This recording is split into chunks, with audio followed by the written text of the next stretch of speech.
Welcome to நம்ம இ-சேவை channel. நம்ம இ-சேவை சேனல்ல என்ன டாபிக் பத்தி பேச போறோம் அப்டின்னா, பாஸ்போர்ட் வந்து நெறைய பேர் அப்ளை பண்ணணும்னு நெனைப்பீங்க. நெறைய பேர் அப்ளை பண்ணிட்டு டாக்குமெண்ட் என்னட்ட போடணும்னு தெரியாம இருப்பீங்க. இது 2 பேத்துக்கும் ஒரு யூஸ்ஃபுல்லான விஷயம் தான் பேச போறோம். நம்ம இ-சேவை சேனல்ல ஃபர்ஸ்ட் டைம் பார்க்குறனா மறக்காம வந்து சப்ஸ்கிரைப் பண்ணிருங்க. வீடியோ வந்து ஸ்கிப் பண்ணாம பாருங்க. அப்பதான் சொல்லக்கூடிய தகவல் முழுமையா வந்து சேரும். வாங்க வீடியோக்குள்ள போகலாம். இது வந்துங்க முழுக்க முழுக்க வந்து நம்மளே பண்றது. நோ ஏஜென்ட், நோ டென்ஷன் அப்படின்ற இதில தான் பண்ண போறோம். இப்போ வந்து ஈஸியான முறையில தான் அப்ளை பண்றோம். அப்ளை பண்றது ஆல்ரெடி நம்ம சேனல்ல வந்து வீடியோ போட்டுருக்கோம். வேணுனா வந்து கார்ட்ல குடுக்குறேன். செக் பண்ணி பார்த்துக்கோங்க. இப்போ அப்ளை பண்ணதுக்கப்புறம் டாக்குமெண்ட் என்னென்ன வெரிஃபிகேஷன் பண்ணணும்? இந்த டாக்குமெண்ட் எது தேவை? எது தேவையில்ல? அப்படின்றத பத்தி நம்ம டீட்டெயிலா வந்து எக்ஸ்ப்ளைன் பண்ண போலாம்.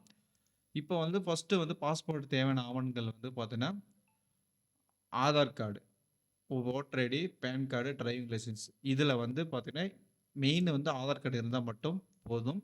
அப்படி ஆதார் கார்டு இல்ல, ஆதார் கார்டு அட்ரஸ் பிரச்சனை இருக்கு, வேற ஏதாச்சும் பிரச்சனை இருக்கு, டேட் ஆஃப் பர்த் பிரச்சனை இருக்கு அப்படின்னா, நீங்க வந்து பான் கார்டு, டிரைவிங் லைசென்ஸு, வாக்காளர் ஐடி இது கரெக்ட்டா இருக்கோ, அந்த அட்ரஸ் வந்து நீங்க வந்து சப்மிட் பண்ணணும். இது வந்து 4ல வந்து பார்த்தீங்கன்னா, ஏதாச்சும் ஒண்ணு வந்து சப்மிட் பண்ணணும். ஆதார் கார்டு இருந்தா எந்த பிரச்சனையும் இல்ல. டைரக்ட்டா அப்படியே இது பண்ணிக்கலாம். அடுத்தது வந்து ப்ரூஃப் அட்ரஸ் வந்து பார்த்தீங்கன்னா, ஆதார் கார்டு, எலக்ட்ரிசிட்டி, அது வாட்டர் பில் இத வந்து பார்த்தீங்கன்னா 3 மாசத்து வந்து வச்சிருக்கணும். பேங்க் பாஸ்புக் இது வந்து வச்சிருக்கணும். வீட்டு ஒப்பந்தம், வாக்காளர் அடையாள அட்டை, ரேஷன் கார்டு வந்து ஆப்ஷனல். இருந்தா வச்சுக்கலாம். ஒண்ணும் பிரச்சனை இல்ல. இது வந்து வீட்டு அட்ரஸ்க்கு வந்து பார்த்தீங்கன்னா, இது வந்து நீங்க வந்து ப்ரூஃப் அட்ரஸ் வந்து குடுக்கணும். அப்ப வந்து நீங்க வந்து அடையாள அட்டைறதுக்கு 1, ப்ரூஃப்க்கு வந்து 1 குடுக்கணும். இது வந்து 2 ஆச்சுங்களா? அதுக்கப்புறம் பிறப்பு சான்றிதழ். பிறப்பு சான்றிதழ் வந்து பர்த் சர்டிஃபிகேட் வச்சிருக்கீங்களா? ஓகே. இல்ல ப்ரோ என்கிட்ட பர்த் சர்டிஃபிகேட் இல்ல. நான் என்ன பண்றது அப்டின்னா, நீங்க வந்து 10த் மார்க் ஷீட் வச்சிருந்தா போதும்.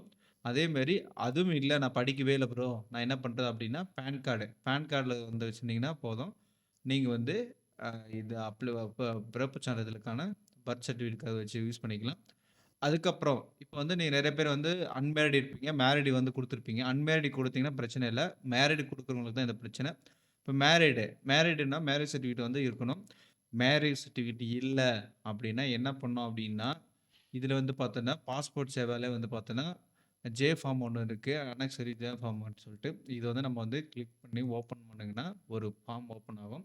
இந்த ஃபார்ம் வந்து நம்ம வந்து டவுன்லோட் பண்ணி பிரிண்ட் எடுத்து, இங்க வந்து பார்த்தோன்னா, உங்களோட நேமு, உங்க வந்து ஒய்ஃப் நேமு, அதுக்கப்புறம் நீங்க எப்ப மேரேஜ் பண்ணீங்க, அதில டீட்டெயிலா வந்து மென்ஷன் பண்ணணும். அதுக்கப்புறம் இங்க வந்து பார்த்தோன்னா, நீங்க 2 பேரும் அட்டாச்சா இருக்கிற ஃபோட்டோ வந்து இதில வந்து அட்டாச் பண்ணணும். இங்க வந்து பிளேஸு, டேட்டு இதில வந்து நீங்க வந்து மென்ஷன் பண்ணணும். இங்க செல்ஃப் அட்டாச் 2 பேரும் ஒரே ஃபோட்டோ வந்து அட்டாச் பண்றீங்களா?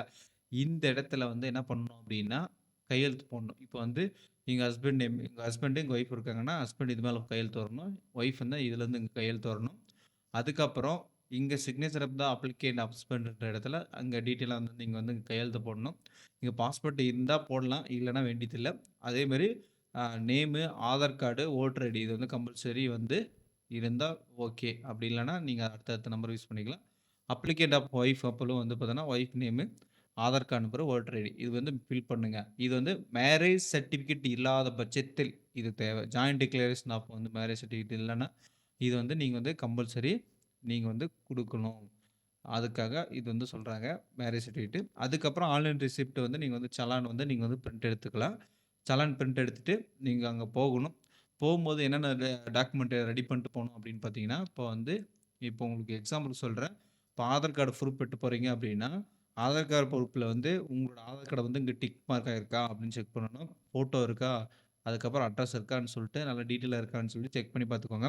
அதே மாரி நியரஸ்ட்டா இருக்கிற ஆதார் சென்டர்ல போய் அந்த பாஸ்போர்ட் ஆஃபீஸ்க்கு முன்னாடி போனீங்கன்னா, ஆதார் கார்டு வந்து நெறைய பேர் வந்து கலர் பிரிண்ட் எடுப்பாங்க. அந்த இடத்துல போம்போது என்ன பண்ணுவாங்கன்னா, நீங்க இந்த மாரி வந்து பாஸ்போர்ட் ஆஃபீஸ்க்கு வேணும் அப்படின்னு சொன்னாங்கன்னா, அவங்க என்ன பண்ணுவாங்கன்னா, இத வந்து ஜூம் பண்ணி பிரிண்ட் எடுத்து குடுப்பாங்க. அப்ப ஜூம் பண்ணி பிரிண்ட் எடுக்கும்போது, இங்க நேம், அட்ரஸ் டீட்டெயிலா வருது இல்லையா? இது வந்து கிளியரா வரும். இது வந்து நாம டைரக்ட்டா பிரிண்ட் எடுத்த ஏ4 ஷீட்ல வந்து சின்னசா வரும். அவங்க வந்து ஜூம் பண்ணி பிரிண்ட் அவுட் வேணும் அப்படின்னு விஷயத்த சொல்றாங்க. அதனால வந்து நீங்க வந்து கிளியரா ஜூம் பண்ணி பிரிண்ட் அவுட் வந்து எடுத்துக்கோங்க.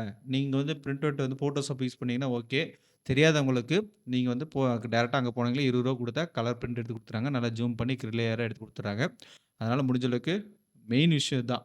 அதுக்கப்புறம் அந்த ஜே7 ஃபார்ம் எடுத்துட்டு போயிட்டு, அது அட்டாச் பண்ண ஃபோட்டோ வச்சுட்டு, அதுக்கப்புறம் பான் கார்டு கலர் பிரிண்ட்டு, அதுக்கப்புறம் மார்க் ஷீட்டு. இப்போ அந்த பர்த் சர்டிஃபிகேட் இருக்கு இல்லையா?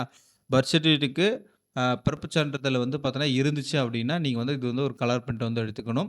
அதே மாரி 10த் மார்க் ஷீட் இருக்கு அப்படின்னா, நீங்க வந்து இது ஒரு கலர் பிரிண்ட் எடுத்துக்கணும். அங்க போம்போது முழுக்க முழுக்க கலர் பிரிண்ட் தான் எடுக்குறாங்க. பிளாக் அண்ட் ஒயிட் வந்து நாட் அக்செப்ட் பண்ற மாட்றாங்க. நாங்க போகும்போது எல்லாத்துக்குமே கலர் பிரிண்ட் ஒண்ணு குடுக்க சொன்னாங்க.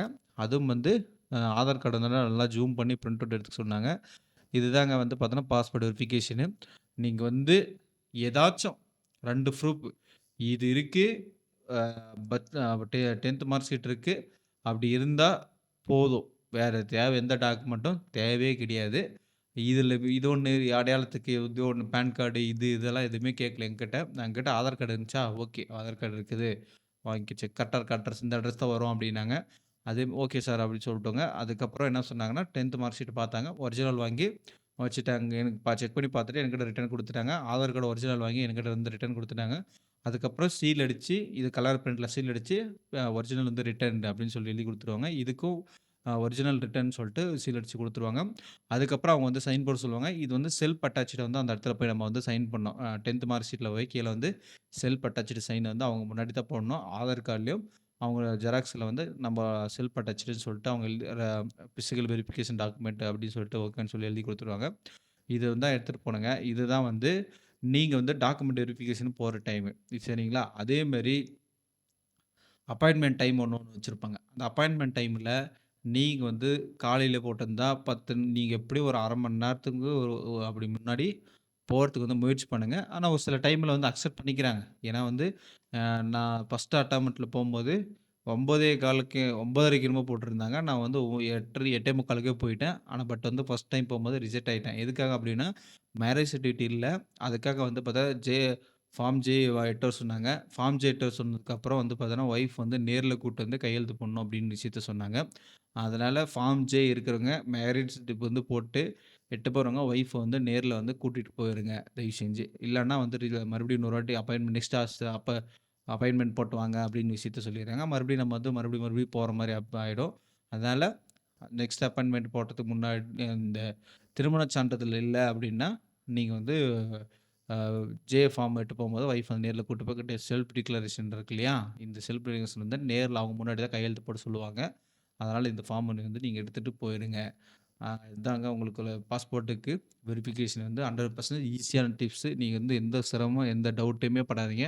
இது முடிஞ்சு அடுத்த 1 நாள்ல வந்து நீங்க லோக்கல் போலீஸ்ல வந்து வெரிஃபிகேஷன் வந்து கேட்பாங்க. அதுக்கப்புறம் வந்து ஓகேன்னு சொல்லிருவாங்க. அங்க போம்போது என்னென்ன கேட்குறாங்க அப்படின்னு பார்த்தீங்கன்னா, பாஸ்போர்ட் ஆஃபீஸ்ல வந்து கைரேகை வந்து ஃபர்ஸ்ட்டு 2 பெரிய விரல வைக்க சொல்றாங்க. அதுக்கப்புறம் 4 விரல வைக்க சொல்றாங்க. அதுக்கப்புறம் சிக்னேச்சர் வந்து அந்த பேடு இருக்கு. அதில வந்து சிக்னேச்சர் போட சொல்றாங்க. அந்த இடத்துல சிக்னேச்சர் நீங்க போடணும். அதுக்கப்புறம் உங்க மெயில் ஐடி கேட்குறாங்க. ஃபோன் நம்பர் கேட்குறாங்க. நேம் வந்து ஸ்பெல் பண்ண சொல்றாங்க இங்கிலீஷ்ல. அதெல்லாம் கரெக்ட்டா இருக்கான்னு பார்க்க சொல்றாங்க. அதுக்கப்புறம் முடிஞ்ச உடனே ஒரு அக்னாலஜ்மென்ட் குடுத்துட்டு, இத எடுத்துட்டு போ. ஓகேப்பா அப்படின்னு சொல்லி முடிச்சு அனுப்பிச்சு விடுறாங்க. அதுக்கப்புறம் நீங்க வந்து வீட்ல வெயிட் பண்ணிட்டு இருந்தீங்கன்னா, 2, 3 நாள் கழிச்சு உங்க ஃபோனுக்கு ஒரு மெசேஜ் வரும். இந்த மாரி வந்து போலீஸ் ஸ்டேஷனுக்கு வந்து இந்த விஷயத்த வந்து ஃபார்வர்ட் பண்ணியிருக்கு அப்படின்னு சொல்லிட்டு. அதுக்கப்புறம் போலீஸ் ஸ்டேஷன்ல நம்ம போயிட்டு அவங்களே கூப்பிடுவாங்க. ஒரு சில இடத்துல வந்து நேர்ல வந்து வெரிஃபிகேஷன் கூப்பிடுறாங்க. ஒரு சில இடத்துல வந்து டைரக்ட்டா அங்க போற மாரி கூப்பிடுறாங்க. அது என்னன்றத அதுக்கப்புறம் வீடியோல அப்டேட் பண்றேன். இந்த வீடியோ இதோட புடிச்சிருந்தா கண்டிப்பா வந்து ஷேர் பண்ணுங்க. பாஸ்போர்ட் அப்ளை பண்ணணும்னு நெனைக்கிறவங்க, அப்ளை பண்ணவங்க எல்லாத்துக்கும் இந்த வீடியோ வந்து ஷேர் பண்ணுங்கன்னு சொல்லிட்டு, இந்த வீடியோ இதோட முடிச்சுக்கலாம். நெக்ஸ்ட் வீடியோல வந்து சந்திக்கலாம். பாய்.